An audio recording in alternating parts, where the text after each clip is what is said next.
అర్ధరాత్రి సమయంలో రాంపూర్ రోడ్లో గల ఎస్బీఐ ఏటీఎంలో ఒక అనుమానాస్పదంగా ఉన్నాడని చెప్పి కంట్రోల్ రూమ్ నుంచి మాకు ఫోన్ రావడం జరిగింది. వాళ్ళు ఎస్బీఐ ఎవరైతే ఏటీఎంని మేనేజ్ చేస్తారో వాళ్ళు అక్కడ సీసీ ఫుటేజ్లో ఒక అతను అనుమానాస్పదంగా కనిపిస్తున్నాడని చెప్పి మా కంట్రోల్ రూమ్కి ఇంటిమేషన్ రాగానే నైట్ పెట్రోలింగ్లో ఉన్న మా సిబ్బంది ఏఎస్ఐ గారు అండ్ సిబ్బంది వెంటనే ఇమీడియట్గా స్పాట్కి చేరుకోవడం జరిగింది. వెళ్ళేసరికి అక్కడ ఒక అతను తాగిన మత్తులో ఏటీఎంను ఏదైతే మిషన్కి ఉన్న డోర్ని ఓపెన్ చేయడం జరిగింది.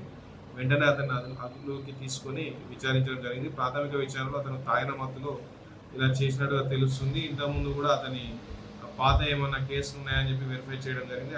అతని పైన ఎటువంటి కేసులు లేవు. అతని పేరు వచ్చి సుద్దపల్లి నరేష్, ప్రాపర్ కూనపల్లి, రెంజల్ మండల్.